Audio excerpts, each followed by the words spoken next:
This is Eytan Weinstein. And I'm Naor Meningher, and you're listening to Two Nice Jewish Boys.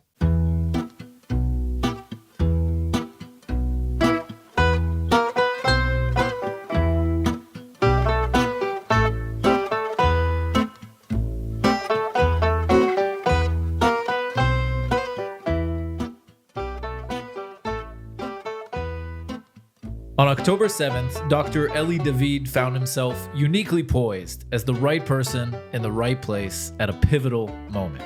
With an X account boasting over 750,000 followers, mostly conservative Europeans and Americans, including the likes of Joe Rogan, Donald Trump Jr., and many, many other prominent people, and with regular retweets by Elon Musk and Javier Milei, he was already a force to be reckoned with. Known for his provocative takes on AI, data, and the absurdities of the woke movement. But that day, everything changed, thrusting him into a new role overnight. Dr. Eli David is an AI expert, high-tech entrepreneur, and academic at Bar-Ilan University's Faculty of Computer Science, where he boasts over 50 academic publications. He's co-founded innovative companies like Deep Instinct, focused on cybersecurity, and Marpai Health, advancing AI-driven healthcare solutions. Before October 7th, his X account steered clear of Israel or its conflicts, captivating a global audience with tech insights and sharp commentary. But since that fateful day, he's emerged as Israel's leading advocate on X, leveraging a platform where his influence ranks second only to Elon Musk among entrepreneurs to confront anti-Israel narratives head-on. Today, we sit down with Dr. Eli David to unpack Israel's war in Gaza, and explore what lies ahead. How does Trump's bold proposal to clear Gaza of its people and have other states absorb them hold up? Is it a feasible strategy or an unrealistic vision? What should Israel's current government do in response? We'll also dive into the stalled hostage deal months in with so many still captive. What must Israel do now to bring them home? Plus, with the new U.S. government taking shape, how might it reshape the region? And of course, how could we go without touching on AI's future? Could it transform the battlefield or the narrative itself? With his rare blend of tech insight and advocacy, Dr. David is here to break it all down. So let's get started. Thank you so much for joining us. How are you? Great to be here. Thank you. So we have so much to cover. But I think one of the burning questions is everything that's on the table now. There's a lot of, Trump came into office, everything's shaken up. Things we thought weren't going to be said or weren't going to be possible all of a sudden seem possible. Do you think it's more of just kind of, a lot of talk, a lot of buzz that's going to die down? Or do you think something's really going to shift? Do you think we're going to be seeing something that we didn't imagine possible in Gaza?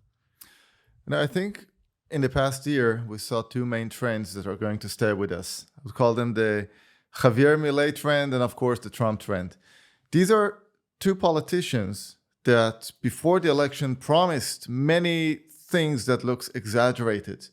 Milei with his chainsaw, I'm going to come and with the chainsaw cut government spending and regulation. Trump saying, on my first day in office, I will do this and that and this and that, a long list. And suddenly both of them are doing exactly what promised. A kind of a new creature that we've never seen. Politicians that actually do what they promised. We'll speak about Milei a bit later about the amazing job he's doing, but regarding Trump, anyone who had any doubt about Trump's seriousness, he is witnessing it on a daily basis. On his literally first day in office, he signed a long list of executive orders fulfilling many of his election promises already.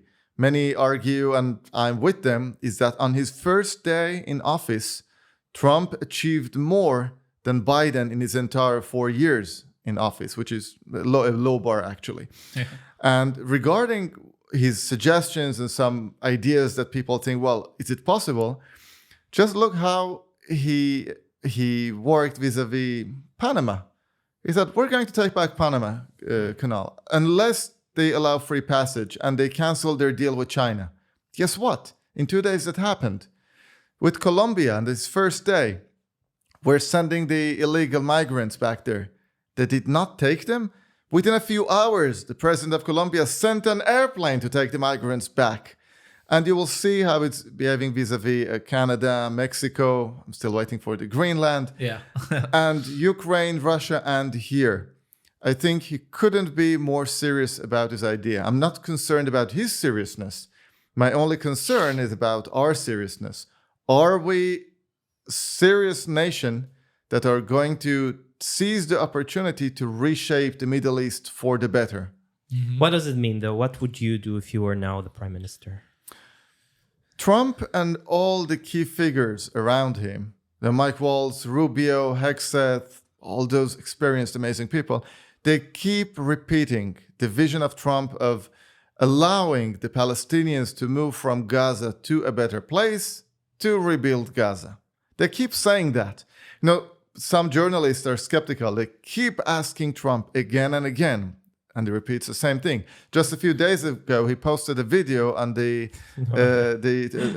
Trump Gaza, the Riviera, about what's happening, the casinos. An AI video. The AI video. He posted it. How many people have you heard, senior people in the Israeli government, repeating that publicly? How many times have you heard the Israeli prime minister saying, that is our vision. We're going to work, not just stay and say, hey, yeah, good idea. We're going to actually work with Trump administration to make it happen.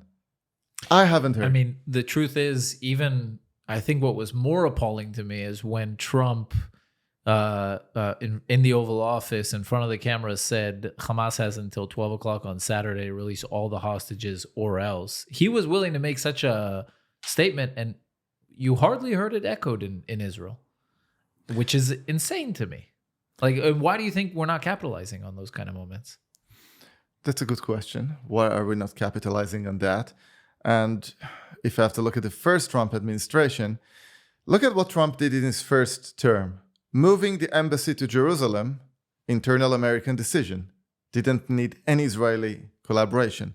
And of course, in a footnote, all the Israeli security establishment warned behind the scenes, in front of the scenes, that moving American embassy will set Middle East on fire. Yeah. It's the coffee machine turning off. Sorry. Objecting to moving the embassy. Yeah. Even the coffee machine is against it. But nobody cares what the Israeli security establishment or the coffee machine thinks, because it was an internal American decision. Recognizing Israeli sovereignty over Golan Heights. Internal American decision. The only thing that actually needed Israeli collaboration was recognizing Israel's sovereignty over Judea and Samaria. What did Israel do? Crickets. Nothing. So it didn't happen. That's my worry here. I'm not worried about Trump administration, which is the most Zionist government we have ever had. My only concern is the Israeli government Zionist enough to be on a par with that Zionist government? You know, I as someone who leans to the right, and that might be an understatement, but I have to start agreeing with left-wing pundits and commentaries that this government supposedly, you know, we heard how it's going to be the right of the right, it's going to be the most right-wing government. It really, on paper, is one of the most right-wing governments we've seen in a while. I mean, I'm still, baffled as to why they're not taking the steps. It's like on the table. It's like money for the taking, money on the ground. Why are they not taking it? Absolutely. If I just get started in criticizing the current government, I need another 4 to 5 hours just to go on nonstop. But do you have some kind of idea about the current government? But one thing, by the way, in an X, many people attack me and say, well, if you're so unhappy about the current government, why are you not calling to topple it? Because the way I see it, the beggars can't be choosers. I see the alternative is right now much, much worse. Right now. I hope for better alternatives at the right. Speaking of the right, look at the economic policies. I don't want to get carried away on those talks, but we just gave more power to the Honey Commission and the Chickens Commission. So they will have monopoly. This is not left policy. This is a Bolshevik left policy. And the supposedly right in name only government is promoting them. But that's not surprising. I mean, Likud was for many years already deeply entangled with all kinds of internal power forces like the taxi drivers and the chicken farmers, etc., etc. It's not And surprising. anti-capitalist sort of special interests. That's fine, but there is a name for it. It is called socialist. It is called left wing. No, you cannot but in Israel, we don't have real economic right-wing consensus. People who vote Likud are not necessarily libertarians. That's right. As a libertarian, I'm in a minority, even amongst the right, in a growing, rapidly growing minority. Mm-hmm. So you're asking my opinion as somebody who is very right-wing on political, defense, and economy. I'm absolutely not happy about the current government. But right now, the alternative we have is, the left here, or the so-called center left, they're even more socialist. So I am not happy across the board, no matter what. But to push you back on this, I would say, if you look at the American example, it took 4 years of Biden to bring back Trump. So maybe if I put myself in your shoes, I would say maybe you should do a self-induced coma. Exactly. Inject maybe the you virus. should. Yeah. Maybe you should call for another government. Maybe we need a left-wing government, a real left-wing government for the people to wake up, like happened in America. Well, 2 comments on that. One, it reminded me of the post I had a few weeks ago out of frustration. It said, maybe the economic situation here must become first as bad as Argentina before we get a leader as good as Javier Milei. Yeah. That's a valid point. But I'm not sure we have the luxury of experimentation and say, let's do some induced coma and hope for the better after that. Mm-hmm. So I'm worried a bit about doing that kind of experiments. But going back to the Gaza discussion, again, if you're now the prime minister, what are the 3 main things you would do right now with the mandate we have from the American government in the current situation? We just finished a hostage deal, part 1 of a hostage deal. Hamas is not interested in continuing. I think it is obvious that Hamas will never bring us back willingly all the hostages. It's not in its interest, right? We can agree on that. So what do you do if you're the prime minister? First of all, I think since the war started, our prime minister has mostly excelled in his decision-making process on all fronts. So I have lots of criticism for the government, especially before the October 7th. Since October 7th, I think given those restrictions of the Biden government, and just now we learn how they just imposed a de facto arms embargo on Israel, not just bunker buster bombs and almost everything. And within that... And they funded Hamas. $2 billion. And our prime minister managed to maneuver that and survive and still progress in the war. I think that's a major accomplishment. But now we don't have Biden. We have the most pro-Israeli president in the history of the United States at the Oval Office. Is Hamas going to reach a deal in which it will give us all the hostages and then allow us to destroy it? They are not that stupid. And one thing we learned on October 7, that we cannot regard Hamas as extremely stupid. So I agree with you. That will not happen. If I look at how we conducted the war, if I exaggerate a bit, I would say it took us 16 months fighting a city and a half, and we still haven't taken control of anything. We just take control of some neighborhood in some city, then we go out. Now, this can be excused due to the immense Biden pressure, the threats of Security Council resolution against us. We had an anti-Israel government in the White House, let alone the totally, some of them pro-Hamas governments in Europe. But now that things have changed, I understand that the Israeli government right now is trying to extract as many live hostages as it can, and I fully support that effort. As we saw, we will never know when is the next chance. So any chance that we can in the next imminent few weeks to bring more live hostages, we should do everything short of guaranteeing Hamas's survival to do that. But assuming it is not going to happen, or we reach a dead end, then we need to renew the war. But this time, now this is the metric. I think if we renew the war and it will the same type of maneuvering war that we go into neighborhood in and out and in and out. In another 3 months, The raid system. look, if I were Trump in 3 months, I would say, okay, that's it, guys. Ceasefire. You're not going to win this war. I had enough with that. Ceasefire now. Forget about this. Hamas in power. You are not going to win. And by the way, if 3 months after we start the war, we still remained the same, I would not support it, but I fully understand that. Trump essentially is saying, if you see the amount of weapons he's approving for Israel to buy, essentially saying us, look, guys, anything you want, here it is, buy it from us. Heavy bombers, D9s, D10s, more bombs, more weapons, more artillery, anything you want, so that you won't have any excuses. He's taking out excuses out. Now, he's already given us the authority to start the war. You remember, hell will break loose. And just a few days ago, it was asked in the White House, Mr. President, you said that if all the hostages are not released, all hell will break loose. That didn't happen. He said, it is up to Bibi to decide. If it were up to me, I may have decided otherwise, but he has to decide. So he is publicly taking away any excuse from Israel. So if you restart the war and you go from one neighborhood to another, then I do believe in a matter of 2 to 3 months, Israel may find itself in, I don't want to take parallels to Zelensky, but I would understand, and Trump will have all the justification to come to Israel and say, hey, that's it, stop it. You are clueless, you are totally incompetent, and you cannot win this war. So what war should we wage in Gaza then? Now. With all the weaponry, conquer and destroy every Hamas foothold in Gaza. It shouldn't take us another more than 30 days.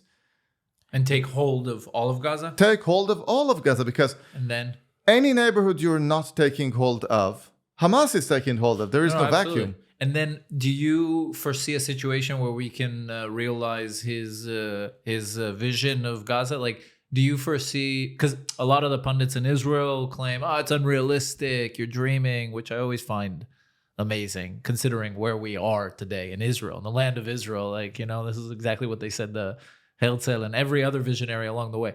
But it's impossible, you can't, but do you foresee any way of someone taking Palestine, of basically getting rid of over 1 million, who knows the number, over 1 million Palestinians, and having some other country? How will we do that? How many refugees left Ukraine? How many refugees left Syria? How many refugees moved from Sudan? Way more. Way more. Yeah. And nobody's suggesting forcibly remove Palestinians. No, Gaza is a big pile of rubble. And the moment we finish the war, the way Hamas conducts its war is at the highest among civilians. So there is no way to eradicate Hamas due to their criminal behavior without raising almost every building. Because the moment there is a civilian school left, Hamas turned to headquarters. Every hospital was turned to headquarters. Every UNRWA building knowingly was turned into Hamas headquarters. So by the end of the war, assuming Hamas will be totally annihilated, if not, Israel doesn't have any future to exist. I can say that right now. This war should end just like the Second World War ended. Nobody questions what happened at the Second World War. Just like Germany was denazified, Gaza should be denazified. All the Nazis should be annihilated and their supporters. Now, but most of the people there allegedly are Nazis or Nazi supporters. You should change their education. You don't give autonomy to Nazis. Okay. Now, we'll Gaza, need to get back to that by later. the end of the war, let's assume it's a big pile of rubble end to end. What Trump is saying, and he's a real estate man, that the cost of rebuilding it is too much. It will take decades to rebuild it. Many of those cities, it is easier to start new cities from scratch in a vacant areas than to start the cities, because you have to first spend hundreds of millions of dollars evacuating all the rubble and then building from scratch. So why do it? What Trump is saying, those people cannot live there in their as refugees in their tents or Meningher. They should be given an option to relocate to somewhere else. Denying them that option, that is a crime against humanity. Every refugee everywhere was offered that option. Regarding the places, there are some reports about Trump speaking to different countries, from Somaliland is a different place, to Jordan and Egypt, to so many lands, Libya. 2 million people, assuming half of them would want to relocate. You can find rooms for them. And Israel should spearhead that effort and not say, that's going to happen. But without Egypt opening the Sinai border, it's going to be extremely difficult to implement. Egypt will not stay as a sovereign, independent nation without active American financing. So if Trump tells them, you take 1 million Palestinians, otherwise I will cut all your aid, guess what? They will do that. Yeah. Or Jordan, a fake country that is the de facto Palestine. Majority of its population are Palestinians. Who already King Hussein agreed in the Oval Office to start taking Palestinians when he was put in the hot seat. He nearly had a heart attack there in his Oval Office meeting, but still he handled it better than Zelensky. Yeah, true. Jordan is a fake country with a fake king, with a fake government. It's all fake. Who is maintaining that fake? American support, because it serves American interest. Now American interests dictate that they should take half of the Palestinians in Gaza. Do you think the king of Jordan will say no if he's explained in Arabic, as they say? Mm-hmm. Of course he will take it. Israel must push for that and not, let's see you do that. Sometimes it looks like Trump is the Israeli head of state and Israel is a bystander. Yeah, this is our problem. Let's see if you can do that. It cannot happen. And what do you say to those who tell you about all the things you just said, that it's ethnic cleansing, it's a war crime to displace entire populations? Allowing refugees to leave a war-torn region for a better place, is that a crime against humanity? I would say otherwise.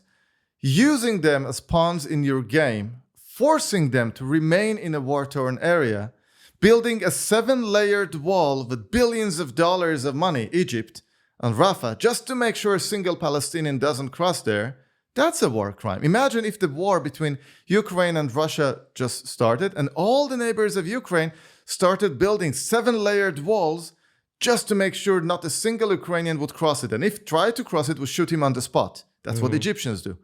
That is a war crime. Okay, I got to double click on this. Is it not a bit disingenuous, though? Because it's not that we are looking after their safety and we want them to find safe refuge in, a neighboring country while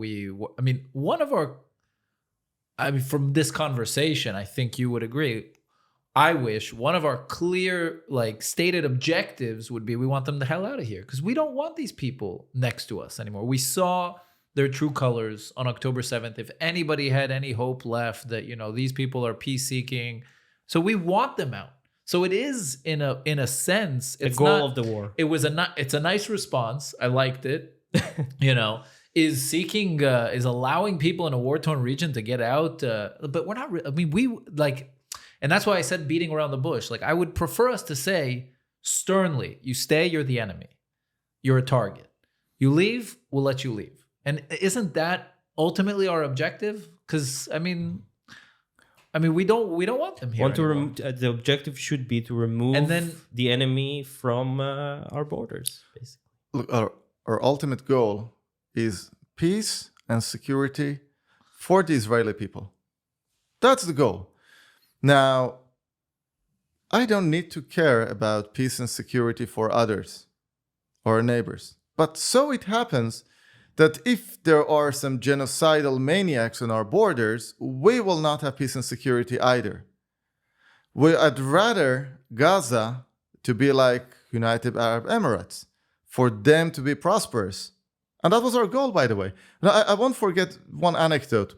In 2005, when we unilaterally withdrew from Gaza, European Union, we destroyed everything we built there, so we will not leave our infrastructure for advanced agriculture over there. the advanced high-tech greenhouses. The European Union gave Israel hundreds of millions of dollars to buy those greenhouses from us so that they would give them to Palestinians so that the day after they would have economy. What did they do on their first day? They burned down all those greenhouses because they called them, these are Zionist greenhouses. What did they do with billions of dollars and euros in funding? They built the most extensive underground system in the world, more than the entire London and Paris metros combined. So essentially, these are people. I wish we had that scale. Maybe we'd have metro in Tel Aviv finally. Absolutely. It's a tragedy. It's not about Hamas. Antony Blinken said a miserable statement, one of many, that Hamas has hijacked Palestinians. Hamas has not hijacked Palestinians. You cannot say Hamas hijacking you when they have democratically elected them. This is one of the only democratic elections in any Arab country ever conducted. Palestinians democratically elected Hamas, kept supporting it. The vast majority of Palestinians in opinion polls support and justify the October 7 massacre. And do you know why for 20 years there have not been any election in the Judea and Samaria, in Palestinian autonomy? Because in opinion polls, Hamas will win by landslide. So Palestinians or Hamas. Yeah. Now, if you support Hamas, but you're not a combatant, it is not justified to harm you. I would even. I mean, wait. Let me stop you there. Sorry, there's a non-collateral way. If you're not actively because we have after in 48-50 we legislated the law to against Nazis and their helpers and their aides, right? And in Israel, you can execute people who assisted the Nazis. They weren't combatants. I'm talking about World War II now, right? So there is a precedent of executing people who helped in, and you can help. But I think you would define that as a combatant. That would be combatant. I don't know.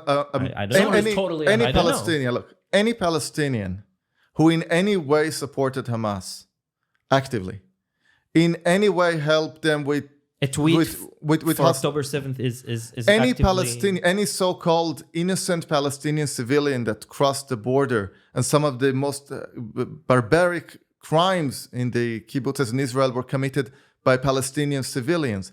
Any Palestinian who took action in those actions, any Palestinian who helped Hamas move hostage from one place to another, any Palestinian who held hostage, he is not civilian. He's combatant, and he should be dealt with as a combatant. What if you know that in that building in your neighborhood there is a hostage and you don't do anything about it? Now there is a grayscale of area. Are you a terrorist? I would argue no. If you know, but you only know, you've heard. You went to buy bread for a neighborhood and you overheard somebody speaking about that. Are you a terrorist just by knowing that and not saying anything? No. Can you be charged with assisting terrorism? Obstruction of justice. Yes, that's a grayscale. I would argue that you cannot just target such a person that he didn't come forward. But Palestinians, the vast majority of them, even those who know nothing, they sit at home and they say, yeah, October 7, it's good that we massacred the Jews. It's good that we abducted them. It is one thing to target militants, but even those who are not militants, if that is their mindset, we cannot just let them have autonomy, because what will happen? They will democratically elect the next Hamas and the next massacre. But it's not. It's more than we can't let them have an autonomy. We cannot let them exist in our vicinity, because as long as they exist in our vicinity, we will have an imminent threat to our lives, even if they're not currently doing something active.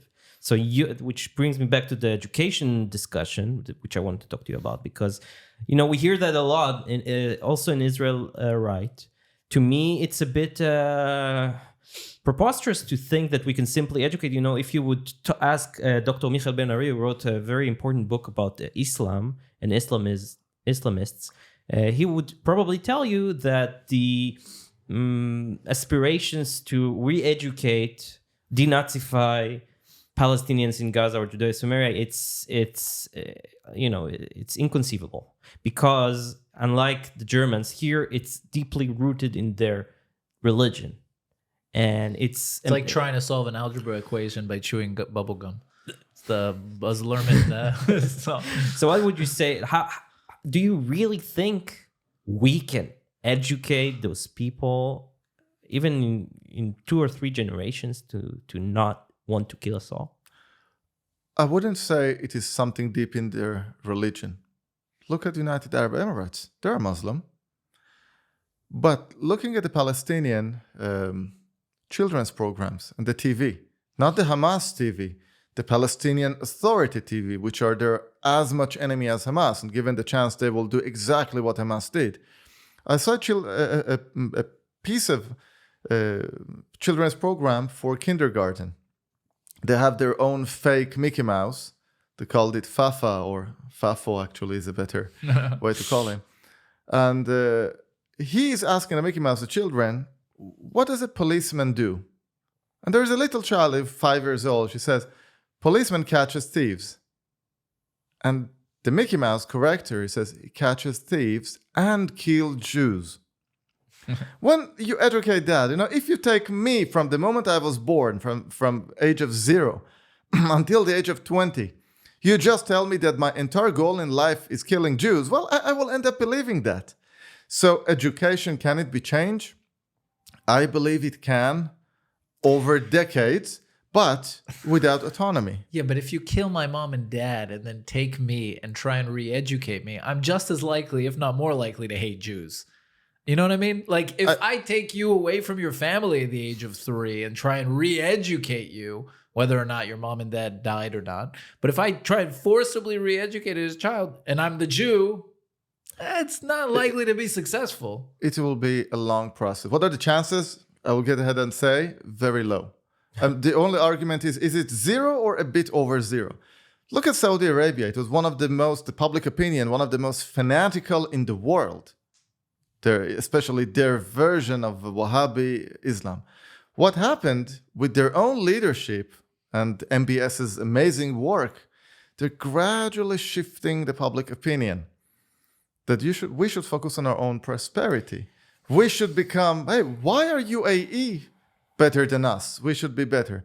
Can Palestinians do that? Yes. No. What are the chances? Under 1%. I don't believe they can.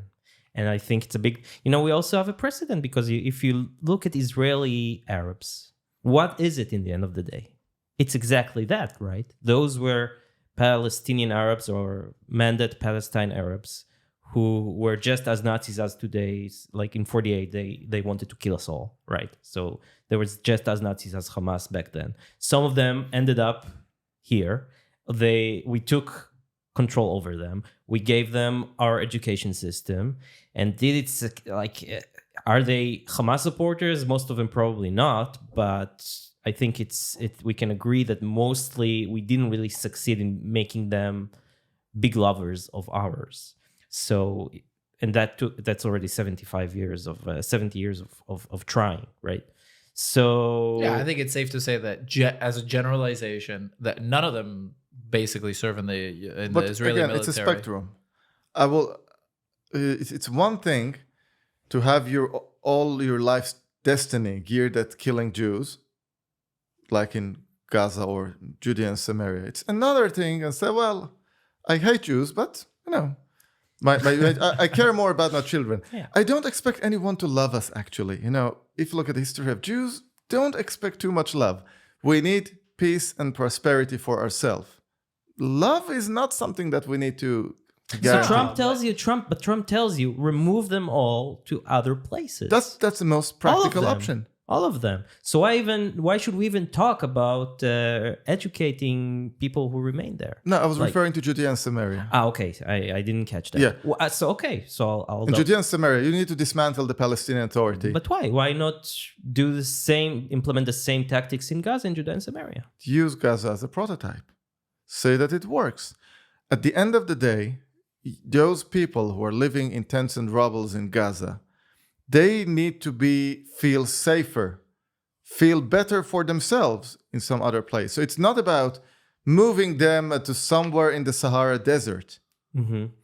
You should move them to somewhere that they feel safer. They have more food, water, healthcare, education. That can happen in Egypt. It can happen in Jordan. It goes back to the misconception, I believe. Sorry for interrupting you, but the everybody here in Israel is talking about the conception, a concepция. It goes back to the misconception that they care about safety. You're right. That was behind the whole idea of siphoning millions and millions of Qatari dollars to Gaza to create economic prosperity, which they would then be afraid to lose. Because once you give them something good, then they'll see the error in their ways and they'll want that good thing. But we realized, I think, one of the lessons of the war has to be these people are a death cult. And for that reason, they cannot have autonomy.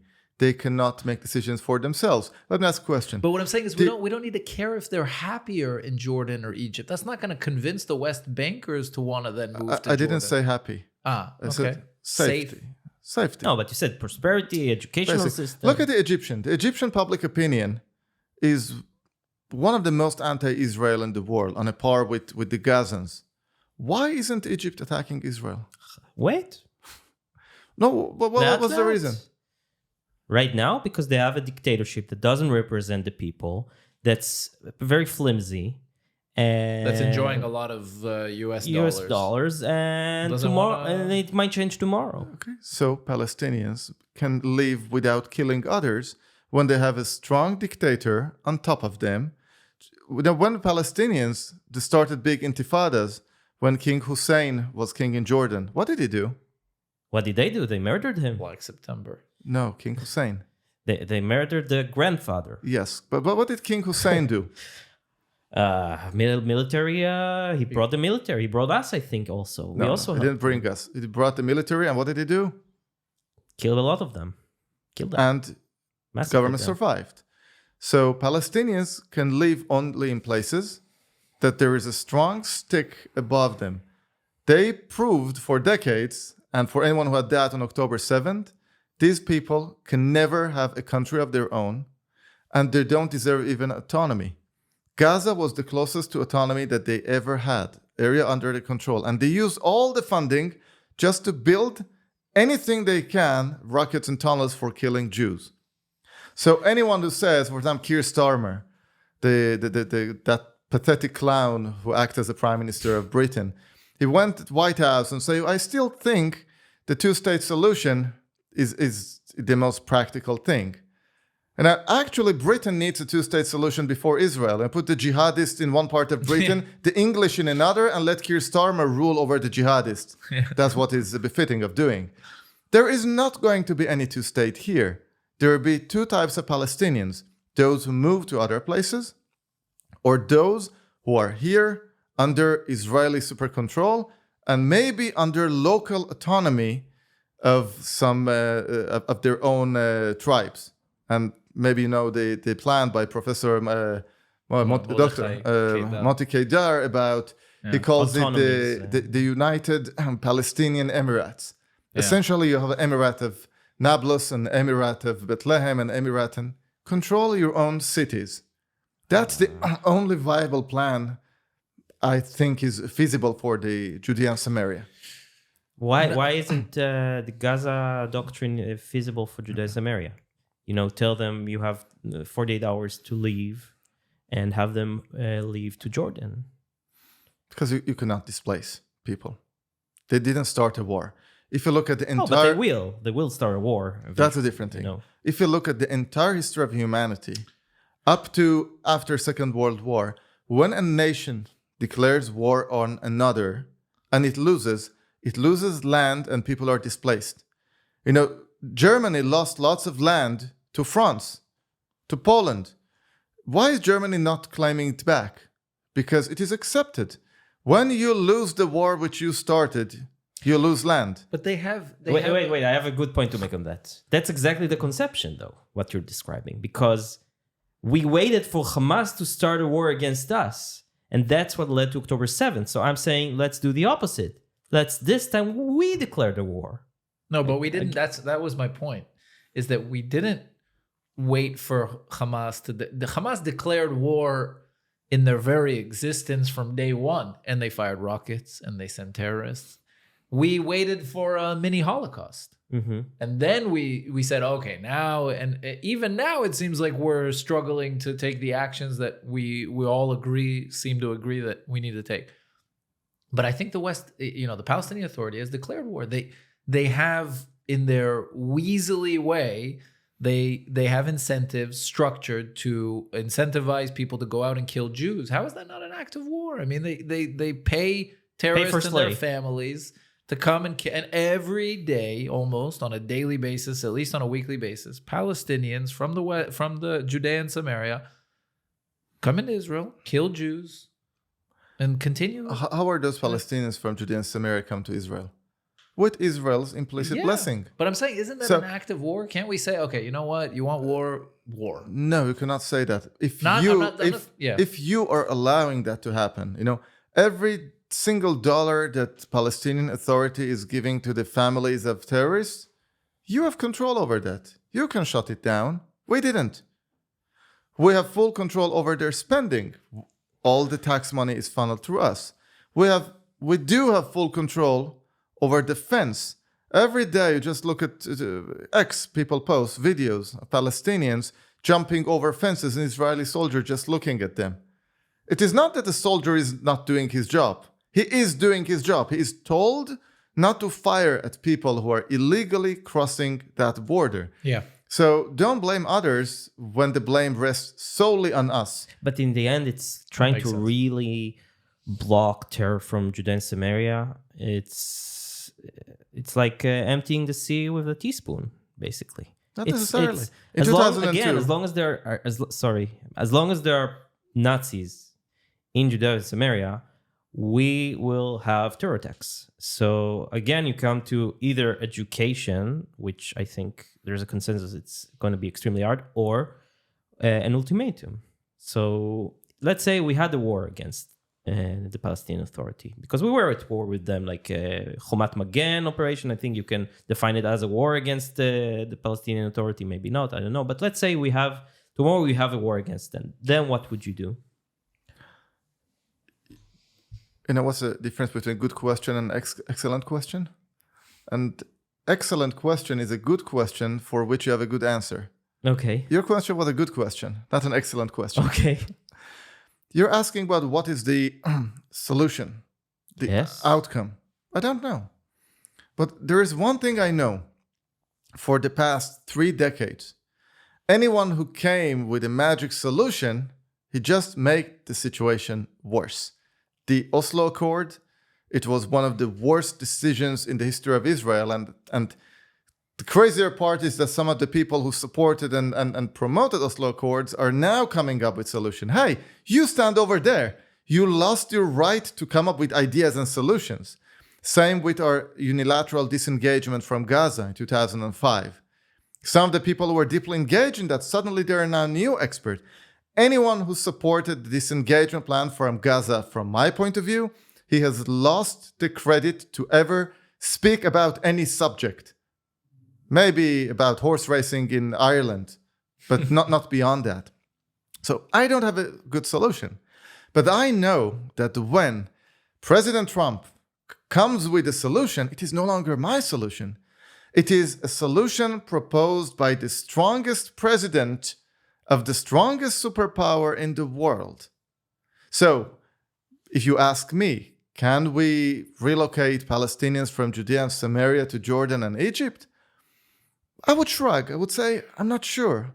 But if Trump tomorrow suggests that, I will be the first to say, yes, we should do that. We should support it. We should do everything to do that. Mm-hmm. And going back to where we started the conversation, that's my frustration that we as Israel are not doing everything in our power to say, yes, that's the plan. We're all behind it. Let us negotiate with Egypt, with Jordan, using our leverage. We have lots of leverage over Jordan. We haven't used any of that.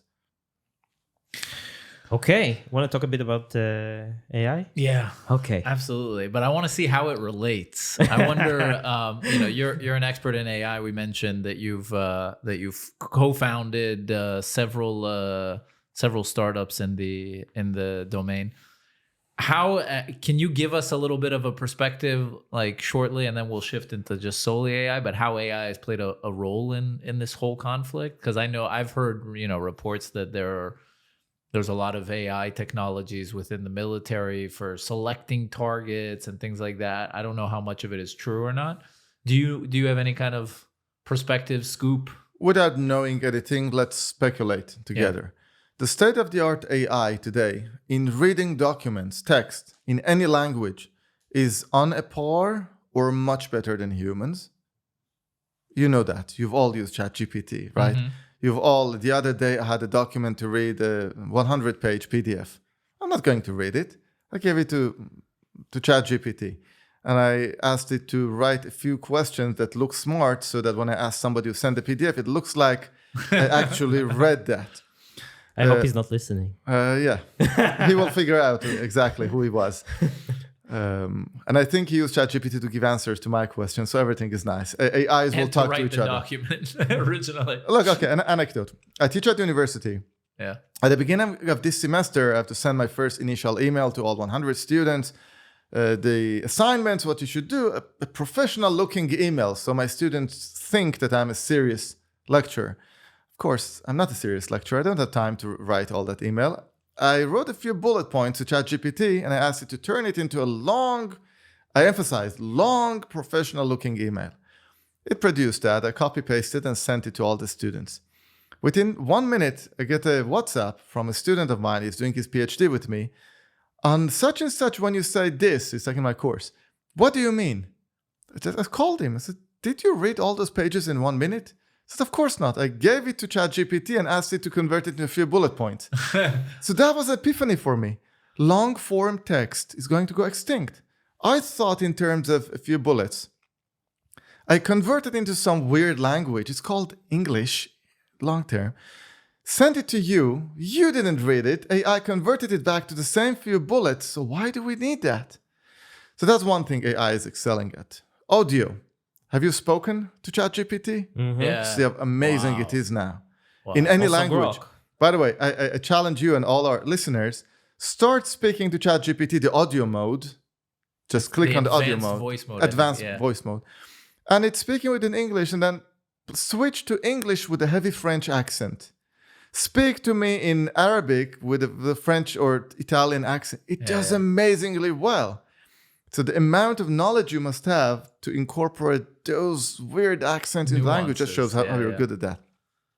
In image recognition, in most kind of image and computer vision, AI is now much better than humans. We see it even in medical image analysis.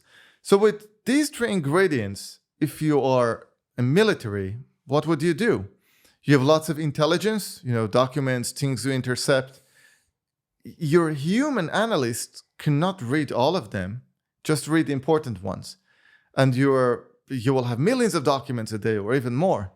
AI will read that, analyze that, cross-reference that with other things, try to analyze that, and then give you the digested form of that.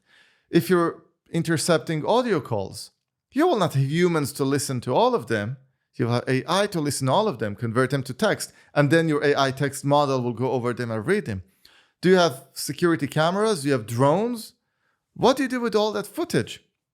It makes sense for a superior AI to analyze that and incorporate. Now, is the Israeli defense or American or any other country defense doing that? All of this? I guess no, because it's a process. And as a libertarian, I'm skeptical of government, whatever it is, including military as part of government. So it takes time. You have lots of bureaucracy and laziness. So if I have to guess, some of what I just said are already incorporated in the war in Gaza. And it's a guess. In 3 months from now, more of that will be incorporated. I can just guess. But one thing I don't need to guess, I can state confidently, in 10 years from now, if not by the end of this decade, almost the entire war machine and intelligence machine of all advanced Western and not Western countries will be entirely done by AI. But how do you do it? Like, do you create a designated LLM, let's say an IDF LLM that is completely, completely it is very knowledgeable about Israel's interests, and how do you do it technically? You usually don't train an entire LLM from scratch. The cost of training a state-of-the-art LLM is over $1 billion, many billions of dollars. But what you do, usually use a base model that you have access to. So ChatGPT doesn't help. You don't have access to it. But there are advanced open source models, like the most famous one, Facebook's Llama. Mm-hmm. And now DeepSeek. Forget about the fact that it's Chinese and pushes the CCP propaganda. It's open source. You can take a base open source model, and then internally within your network, you can fine-tune it on your own data. But can you take DeepSeek and not risking a security breach? You can take the model. Let's say you're the Israeli intelligence. Mm-hmm. You take DeepSeek, you download it. What's a model, buddy? What's a brain?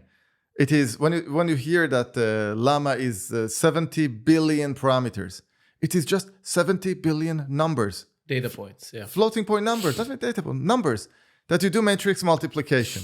Simple as that. Couldn't the Chinese, I'm sorry, I'm not a big programmer, couldn't they implement something hidden within this open source LLM that would send back without us knowing it's impossible? It is not executable. It is, you just open it and see all the numbers. There is no code in that. If there is some code, it's no longer open source.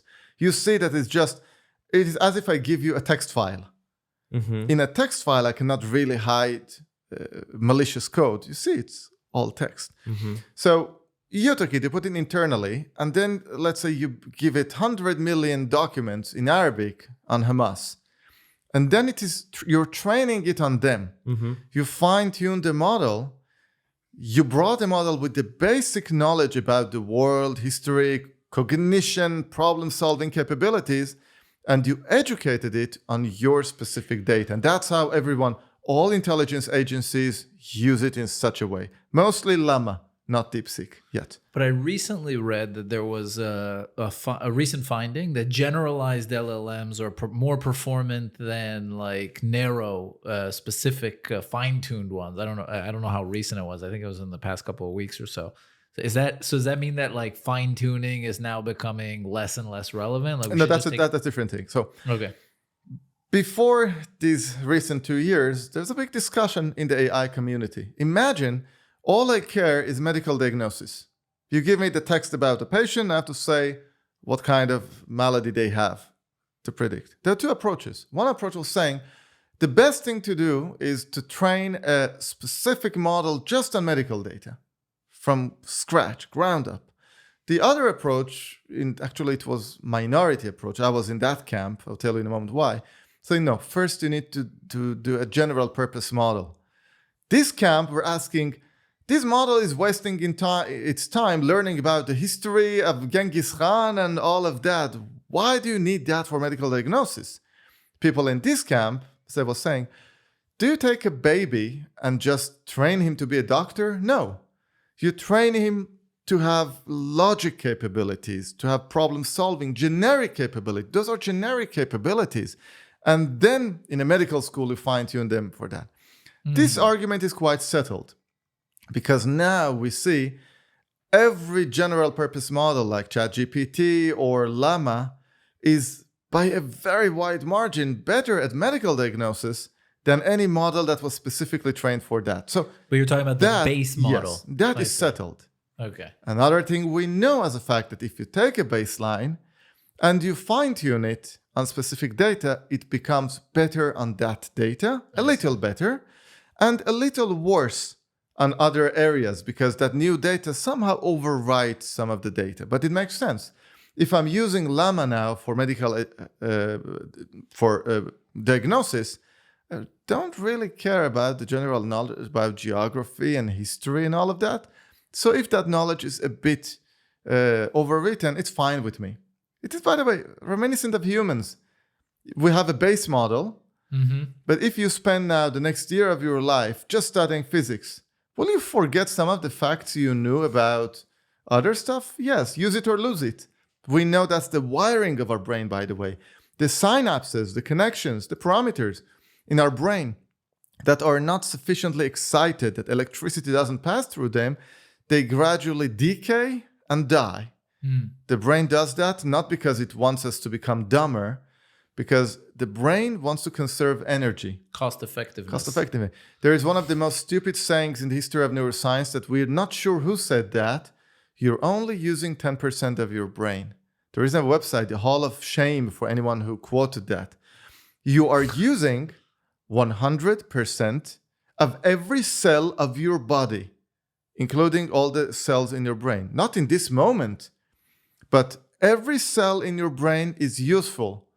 If it is for a prolonged period useless, it is just removed. That's how our body preserves itself. How will our lives with ChatGPT, Grok, and Claude look like in a year, 2 years' time? What significant changes will we have? New uses? We will see, first of all, rapid acceleration of the current trends. When was the last time you wrote a long article yourself from scratch? Not writing much of articles, but... When was the last time you sent an important email yourself without at least having ChatGPT? 2 years ago, a year and a half ago. When I write, for every tweet post of mine, if it's an important thing, it's short. I have the same template that I use. I recommend you use it too. I write it myself, I then give it to ChatGPT and say, edit if needed. It almost always just fine-tunes a word, a comma, replacing some words, and becomes much better. We're going to use it for anything. Fast forward, anything that we do in front of a computer. What do you do in front of a computer? You read the screen, it will do it better than you. You process what's on the screen, it will do it better than you. You move the mouse and take actions and click, it will do it better than you. And you're right, it will do it better than you. So in the next few years, it depends on what happens first and then next. In the next 15 years, machine AI will do every cognitive task that we're doing. But won't that lead to our decline? Because, I'm thinking about us. We've been doing the podcast for 8.5 years. For 8 years or 7 years out of that, we would write the intros ourselves. Okay? And that would demand we had to think about it, come up with a concept, reshape it, improve it, ping pong about it. And for the past year and a half, we almost never had to actually write an intro. And I think today, if we had to write a new intro, it would be way more challenging than it would have been 2 years ago. So I'm thinking this can lead to a certain decline of our skills and abilities. It does. So what? It's like people don't know how to plow a field anymore. Yeah, exactly. But 2 weeks ago, the final exam of my course at the university. So I gave them, it's a neural network course. And one of the questions was, take this small neural network, such and such parameters, calculate how many parameters it has. It is just simple multiplication and addition, but just I want to make sure they know how the structure of neural network is. So I'm not examining their multiplication skills. And small numbers like 12 multiplied by 18, these kind of numbers. And I go into the class in which exam is held, and they were asking me, can we use a calculator? What do you need a calculator to do 12 multiplied by 18? Yeah, we feel more confident. I said, no, you're not allowed. I said, what if we make a mistake? And then I will fail you in the course. If you cannot do a simple multiplication, you have no business being in an advanced master's or PhD course. But that's exactly the same. And all of them know how to do that, but you haven't done it enough. So you don't feel comfortable doing that. This will happen for any task. When was the last time that you navigated when driving? We lost that skill. I mean, if you lived in the north for a year, you couldn't navigate. Exactly. Exactly.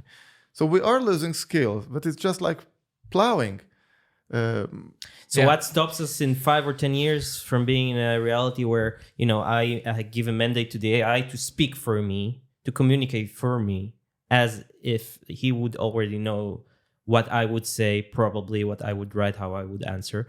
And most of our communications would be AI talking to AI. We won't have to do any talking at all. Most of the business as enterprise actions will be done by AI end to end. The question is not what AI will do. I think we can answer that pretty confidently. The question is what humans will do. I mean, go to Thailand? Chill? No, I think it's interesting. You mentioned that AI will be better at any cognitive task. And I think therein lies one of the distinctions. I had a conversation recently with a friend about the fact that it's almost like a lot of people are concerned with AI surpassing humans.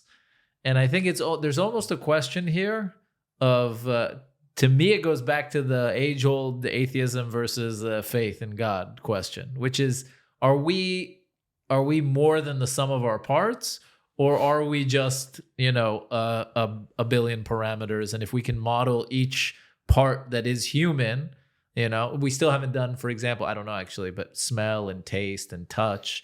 Maybe we'll build models around those, and we'll build models around each failing, and then we'll put it all together. We'll get super artificial intelligence. I spend lots of time in neuroscience, also learning about our brain. Not because I care about our brain, but to steal some ideas for advanced AI. You've seen the map of the brain, that this is the visual cortex, auditory cortex, specialized areas in the brain. But that's all correct, and it's nonsense. I'll tell in a moment why. In our neocortex, the smart part of the brain, in our case, it's about 80% of the brain. That's all the cognition. It's about 16 billion general purpose neurons, cells. So why do we have the visual cortex here at the back of the brain? Because the optic nerve, the cable bringing the data from the camera, ends up there. So the neurons that are there, they get this kind of signal and they just start processing it. Already from late 1980s, we know from experiments on animals, on mice, if you take a newborn mouse, you cut the auditory nerve and the optic nerve, switch their places, the mouse will start seeing and hearing. He will hear with the area that was supposed to be the visual cortex, and he will see with the area that's supposed to be the auditory cortex. What does it mean? This is a general purpose computer. There is no magic about different senses. Another thing we know, and if this is an interesting area, I encourage all our audience to read the book, The Human Advantage. It is one of the best books I've ever read. It's written by a Brazilian neuroscientist. She's one of the leading neuroscientists in the world, and with breakthroughs of methods for counting neurons in the brain, actually a complex method how to actually count neurons. But when she did that, she did the process for all animals she could, all mammals she could. Let's count neurons in the neocortex and then measure the IQ, the intelligence of the animal. The end result, there is a linear correlation. The more neurons you have in your neocortex, the more intelligent you are. That's it. An elephant's neocortex is larger than us. We have more neurons there because elephant's neocortex is filled with wirings. Ours is not. So if in humans and dolphins, in dolphins, they're very smart, much more chimpanzees. They have, I think, fewer neurons than us. It is not only that, there are also a few other things, but this is the main differentiator. So in the animal kingdom, you see intelligence is a matter of quantity, not quality. Now about AI. 10 years ago, I had heated discussions with my colleagues in AI that were in the field of natural language processing.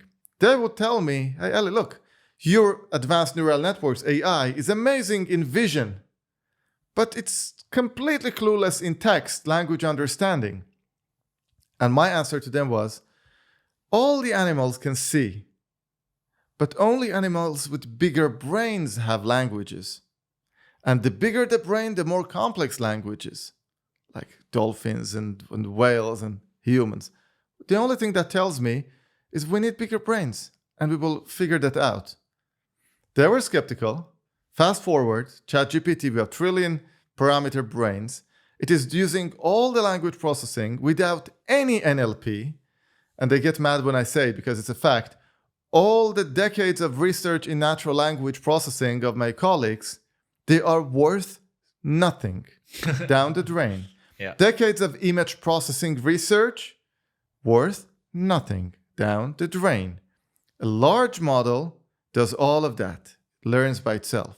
So back to your question, there is no reason why increasingly larger artificial AI won't become increasingly smarter and smarter as we see the trend. And at some point, there is no reason why they shouldn't be much smarter than us. Let me give another analogy. Our brain structure and layers and density is almost identical to that of a chimpanzee. The only difference is that if you crack open my skull and take my neocortex and spread it on this table, it will be about 2 millimeters in width and about a table napkin, 30 by 30 centimeters in size. If you do the same for a chimpanzee, it will be same density, same 2 millimeter thickness, but it will be about the size of a business envelope. That's it. That difference causes us to build this world, and the chimpanzee wander in the jungles or look at us in safari and beg for a banana. But that's what I'm wondering, is intelligence, and this is where it comes back to a question of faith, is intelligence the key factor of what differentiates us? Is it only intelligence, or is there the God particle? Is there something within us that's more than just modeling the brain? Is there something more to humans than just the brain? Because there were always models or technology that was better at us than everything. At first, it was manual labor. Even at cognitive tasks, we started building computers that are better at chess and Go, 10 years ago. And now we've gotten to a place where they're better at all cognitive tasks. But, do you foresee the sort of dystopian future where AI becomes like these human-like organisms that take over humanity, or is there something missing there that we're never going to solve for? I cannot know something that I don't know. Based on everything we know, and I don't want to intertwine science and faith, because faith is based on things you cannot measure, because if you measured, it would be science. I have my own faith that are just based on faith. But if I have to only point out the scientific facts that we know today, tomorrow we may discover something completely different. That's the thing about science. Constantly evolves, corrects itself. It is wrong. Consensus of science is often wrong, but that's the best we have. Based on our current best understanding of our body and our brain is a bunch of neurons. And everything that makes us, our thoughts, feelings, personalities, faith, it is just a byproduct of simple cells firing electricity to each other. If that is all there is there, I'm not saying that is, I'm saying that is what we know there is there. If there is another layer of something happening that we need more advanced physics to see it, I cannot address what I don't know. But assuming if what we see is all there is, the implications are much scarier than faith and all of that. Let me give an implication. If it's all neurons, input, output, then our brain is a Turing machine. That's, in other words, a computer.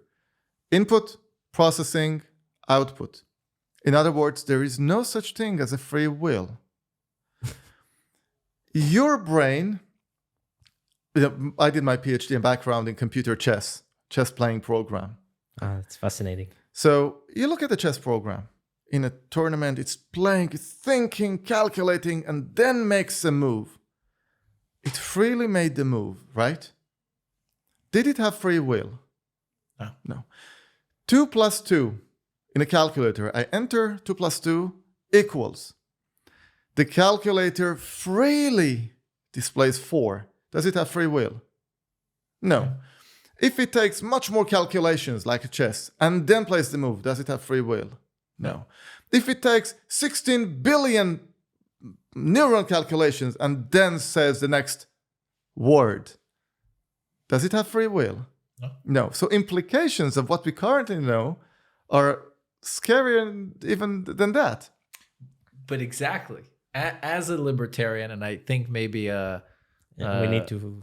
With that, we need to. But as someone who advocates for individual agency, the idea that what lies at the basis for belief of individualism is the fact that that's the differentiation. We have free will. I think the socialist perspective, the liberal perspective, is that we're just an input-output system, and everything's deterministic. That's why you can't blame the pedophile for raping the child, because it was just an input-output system. It was deterministic. Actually, I would argue that even if you follow such a deterministic approach, that admittedly it challenges some of the individualist thought processes, but it challenges and refutes all the socialist processes even further. Because if I am just a calculator, then a bunch of people together, they're just a bunch of calculators. So if we're all calculators, but each of us, let's talk about computer programs, let's say. Again, assuming that's correct. That's a big assumption. It's not a fact. It's a hypothesis. Assuming you and I and you, each of us are a different program. Like all the programs, look, all the chess programs. Each of us has its own pros and cons. We excel at something and are less good at something else. If you allow all these agents to thrive in a free economy, what will happen? Each one will maximize its own best things, and as a whole, you will have a more efficient collective of agents. On the other hand, if you appoint one of us to be the supreme agent and microcontrol all of us, we will all converge toward mediocreness, and this collective will be far inferior. So I would argue that if that is true, that's even a bigger rationale. One, you need a free market and the individual decision-making, even if all of us are just robots. I see. So interesting. Super fascinating. Yeah, we could do an entire episode about that. Yeah. I feel, Dr. Eli David, thank you so much for coming, first of all. Thank you for the work that you've been doing. And I think we didn't talk about that much, but you took a big risk, I think, because you're an academic and a business person. And it's a risk. It's a risk, and you 100%. maybe pay the price. I don't know how big it is. We didn't talk about it a lot. I would just quote Jordan Peterson, who said, "It is risky to speak up, but it is even riskier not to do so." Nice. Amen. On that note, we can end, I think. Thank you so much for coming. Thank you. Thank you very much. Follow Dr. Eli yes. David on Twitter. X. X. Let's X Sorry, that out. Elon. See you on the next one, guys. Thank you so much. Thank you. Thank you. Bye.